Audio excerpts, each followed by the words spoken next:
Everything about Pakistan and related about Pakistan اور اس زمین سے متعلق یہاں کی جو بھی تاریخ ہے اور اردو زبان میں جو بھی لوگ جاننا چاہتے ہیں وہ دیکھو سنو جانو پہ ہوتا ہے. تو یہ تھوڑا سا ٹھیک تھا.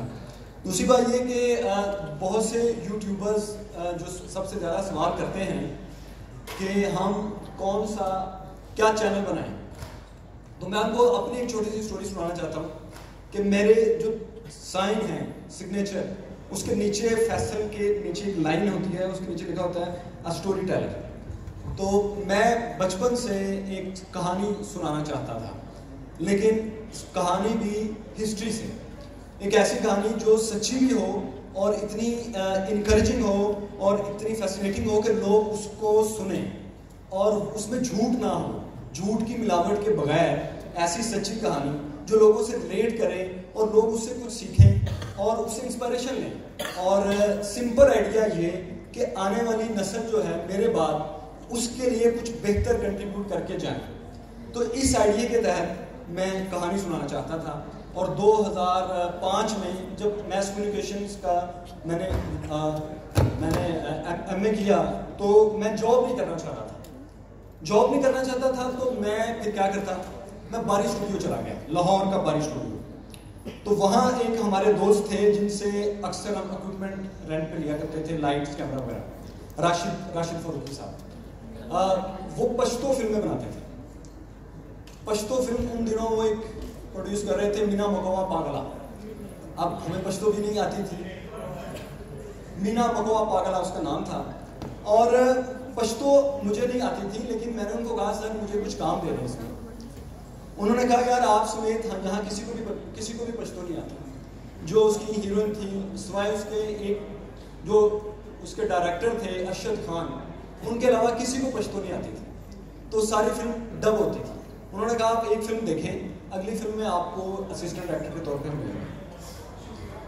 تو اگلی فلم اور اسے اگلی فلم اور اسے اگلی فلم, لیکن کسی پشتو فلم میں پیسے نہیں ملتے تھے. سب کچھ تھا, پیسے نہیں تھے وہاں. اور میس کمیونیکیشن کے بعد آپ کے گھر والے, میں اپاڑہ سے تھا اور لاہور پڑھنے کے لیے آیا تھا. تو اب یہ تھا کہ گھر والے پیسے مانگتے تھے اور ایک اسٹوری ٹیلر کے پاس پیسے نہیں تھے. فلم تھی اور وہ بھی ایک ایسی فلم جس کو آپ اپنے شہر میں جا کے بتا بھی نہیں سکتے کہ میں نے ان فلموں میں کام کیا. تو اب میرے پاس 2 سال بعد باری اسٹوڈیو میں چکر لگانے کے بعد ان کے چھوٹے چھوٹے کمروں میں سگریٹ کے دھوئیں میں وہ پورا کمرہ ایک ایشٹرے بن جاتا تھا شام تک. اور صبح تو کام کرنے کے بعد 2 سال میں جب کوئی پیسے بھی پاس نہیں تھے اور میری والدہ اور میرے والدین میری طرف دیکھ رہے تھے کہ اب یہ 2 سال ہو گئے ہیں, اس کو ماسٹرز ہم نے کروایا ہے, لاہور میں یہ کہہ رہا ہے میں بڑا اسٹوری ٹیلر بنی ہوں, وہاں سے پیسے کچھ نہیں آ رہے, کیا چکر ہے. تو اب میرے پاس 2 آپشن تھے, یا تو میں گھر والوں کے دباؤ پہ کہیں جاب کر لوں یا باہر جا کے اس کی ٹریننگ لوں اور اسٹوری ٹیلر بنوں جو میرا کام تھا, یا پھر شادی کر لوں. تو میں نے پھر شادی کر لی.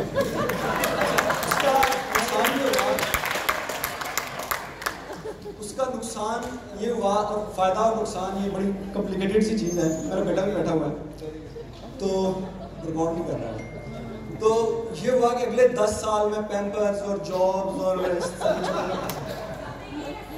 2005 سے 2015 تک بریکنگ نیوز. ان دنوں کراچی میں بڑے حالات بہت ٹھیک نہیں تھے اور پاک فوج کا آپریشن چل رہا تھا. تو میں ایکسپریس نیوز میں میری جاب ہو گئی. پہلا جو ان کا بیچ تھا اس میں میں اور میرے ساتھ ابھی بھی ایک دوست ہیں میرے اسامہ غازی, ہم دونوں کی ایکسپریس نیوز میں جاب ہو گئی. اب یہ ہوا کہ اگلے 10 سال جو اسٹوری ٹیلر تھا وہ ان کاموں میں اس طرح پھنسا کہ وہ کوئی کام نہیں کر سکا, لکھنے کا, پڑھنے کا, اسٹوری ٹیلنگ کا. صرف بریکنگ نیوز تھی. اتنے آج یہ مر گئے 20 ہلاکتیں 30 ہلاکتیں روز رات کو جب ہم رپورٹ کرتے تھے کراچی کی خاص طور پر, تو بہت دکھ بھی ہوتا تھا اور یہ بھی شرمندگی بھی تھی کہ یار میں تو اسٹوری ٹیلر بننا چاہتا ہوں, یہ میں کیا بریکنگ پہ بریکنگ نیوز آ کے چلا رہا ہوں. تو بہرحال 2017 میں 12 سال بعد, یعنی باری اسٹوڈیو چھوڑنے کے 12 سال بعد میں نے ایک اسٹوری لکھی جو کہ انگیجنگ بھی تھی اور تھی بھی ریئل لائف پر. ان دنوں یہ 1 بیٹ 1 روڈ جس کی بھی بات کر رہے تھے اس کا بہت شور تھا, لیکن اس میں یہ کوئی نہیں نوٹ کر رہا تھا کہ یار پاکستان کی چائنا کو کیوں ضرورت ہے, ہمیں تو اس کی ضرورت ہے. میں نے ایک سٹوری لکھی 3 منٹ کی اور وہ میں نے اس کو بنانا تھا. میں نے تو میرے ساتھ ایک دوست تھا میرا, بہت اچھا دوست, کئی سال میرے ساتھ اس نے کام کیا. وہ اچھا اینیمیٹر تھا اور ایڈیٹر بھی تھا. اس کو میں نے پوری اسٹوری دکھائی, میں نے کہا میں اسٹوری بناؤں گا. اور اس نے کہا تیرے ریکارڈ کون کرے گا؟ میں کروں گا. ہنسنے لگ گیا مجھے. اس نے کہا تم ریکارڈ کرو گے؟ میں کہا میں کروں گا, اس میں کیا ہے. لیکن وہ ہنستا رہا, اس نے کوئی کام نہیں کیا. انہوں نے مجھے چھوڑ کے چلا گیا. تو میں نے سوچا یار یہ اسٹوری تو میں نے بہرحال اس کو سنانا کسی طرح, اس کو کچھ کرتے ہیں. میں نے اپنے آپ کو 3 ہفتے دیے اور 3 ہفتے میں نے اینیمیشن سیکھی, آفٹر افیکٹس کی, ایڈیٹنگ سیکھی اور کیمرہ ورک سیکھی. پھر ایک چھوٹا سا کمرہ تھا ہمارے آفس کا, ادھر سے لے کے یہاں سے یہ جتنی دور یہ دیوار ہے اس پہ, اور اگر اس کا دروازہ کھولیں تو پیچھے باتھ روم تھا. تو میں نے وہاں کیمرہ رکھا, یہاں خود کھڑا ہوا, وہاں سے فوکس کیا ایک پیپر کو, آگے ساری اسٹوری ریکارڈ کی, اس کو یوٹیوب پر اس کو ڈالا, خود اینیمیٹ کیا, خود اس کے سارے اس کے گرافکس بنائے. ابھی بھی یوٹیوب پر وہ اسٹوری ہے, why China need Pakistan 3 reasons. وہ چند دن میں 2.5 لاکھ لوگوں نے اس کو دیکھ لیا اور اس ایک ویڈیو پر اس کے 15,000 سبسکرائبر بھی ہو گئے. لیکن اب مسئلہ یہ ہوا کہ اس اسٹوری کے نیچے جو سب سے زیادہ کمنٹس تھے وہ یہ تھے کہ اگلی اسٹوری کب بنائیں گے. اب اگلی اسٹوری بننے میں پھر کئی سال اور کئی مہینے لگنے تھے کیونکہ ایک بندہ سارے کام کر رہا تھا. تو اس دن مجھے سمجھ آئی کہ ایک بندہ سارے کام نہیں کر سکتا.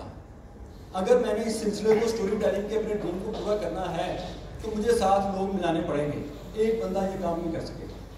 پھر میرا ایک دوست تھا میرے ساتھ ہی ایکسپریس نیوز میں, اس کو ہم جنرل صاحب پیار سے کہتے ہیں, ویسے اس کا نام محمد حسنین ہے, سید حسنین. تو وہی the war historian, you name it a war. آپ BC کی کوئی وار لیں تو اس کو اسٹڈی کر رہا ہوگا, آج کی جو پاکستان وار لڑ رہا ہے اس کو بھی اسٹڈی کر رہا ہوگا. تو میں نے اس کو اپنے ساتھ ملایا ایز اے ریسرچر. پھر اپنے کچھ دوستوں کو اور کو ساتھ ملایا, کسی کو ایز اے فائنینسر, کسی کو ایز اے کیمرہ مین, کسی کو ایز اے ایڈیٹر. 4-5 دوستوں کا مل کے ایک گروپ بنایا. تو ہم نے یہ پہلا چینل بنایا, دیکھو سنو جانو. 18 فروری 2018 کو اس کی پہلی video how powerful is USA یہ لانچ کی, اور آج اس کے 4.5 لاکھ کے اس کے ہیں ویوز, اور میرے اپنے چینل کے 5,47,000 سم تھنگ اس کے سبسکرائبر ہیں. تو اسٹوری ٹیلر یہاں تک آ گیا. لیکن اس میں آ کے اس یہاں تک آتے آتے جو سب سے اہم چیز میں نے سیکھی وہ یہ کہ آپ جو خواب دیکھیں اس کو ہر روز تھوڑا سا نورش کریں, اس کی پرورش کریں. اگر پرورش آپ نہیں کریں گے تو وہ ایک سوکھے درخت کی طرح, ایک ایسے پودے کی طرح جس کو پانی نہیں ملتا سوکھ جائے گا. اب سب سے زیادہ مجھے مسئلہ یہ تھا کہ لوگ بلیو کریں اسٹوری پر جو میں سنا رہا ہوں, اور پاکستان کی ہسٹری وہ اسٹوری تھی جس کو سب سے زیادہ لوگ سننا چاہتے تھے, سب سے زیادہ لوگ اس کا ویٹ کرتے تھے, اور سب سے زیادہ اس کے ویوز بھی ہیں. اس کے لیے پاکستان کی جو سب سے بہترین لائبریری ہے پنجاب پبلک لائبریری, اس کے پاس میں جا کے ان سے نیوز پیپر اسکین کرتا ہوں. اب آپ دیکھیں کہ ایک نیوز پیپر پنجاب لائبریری سے پاکستان میں اسکین کرنا ایک سمپل سی جاب ہے, کوئی بڑی جاب نہیں ہے. لیکن آپ دیکھیں کہ وہاں جا کے اخبارات نکالنا اور ان کو اسکین کرنے میں سب سے بڑا جو رکاوٹ ہے وہ بندہ ہے جو فوٹو کاپی کرتا ہے. وہ کیوں؟ وہ اس لیے کہ جب آپ جا کے اس کو یہ پتا لگتا ہے کہ آپ نے ایک فوٹو کاپی آپ کو چاہیے تو ظاہر ہے اس سے پہلے آپ اس کو اسٹڈی کریں گے. اسٹڈی کرنے کے لیے آپ کو وہ فائل نکالنی ہے, لیکن وہ آپ کو فائل نکالنے نہیں دے گا. کیوں؟ پہلے وہ دے گا آپ سے پرمیشن کہ جی آپ فلاں کے پاس جائیں, لکھوا کے لیں, آپ اس کا کرنا کیا ہے, آپ ڈیٹ لکھ کے دیں کس ڈیٹ کی آپ کو چاہیے اور کیوں چاہیے, اور اس کے بعد یہ بتائیں کہ آپ کو کتنی دیر کے لیے یہ فائل چاہیے, اور اس کی اگر کاپی کرنی ہے تو اس کاپی کے جو پیسے ہیں 20 روپے لیتے ہیں ایک کاپی کے. اور اس کا پروسیجر اتنا کمپلیکس ہے کہ آپ ایک کاپی ان کو دیں گے, اس کے بعد آپ ایک اور آفس جائیں گے, وہاں جا کے آپ اس کو 20 روپے پے کریں گے اگر وہ بندہ بیٹھا ہوا ہے, کیونکہ وہ بھی گورنمنٹ جاب کر رہے ہیں. اور وہاں پر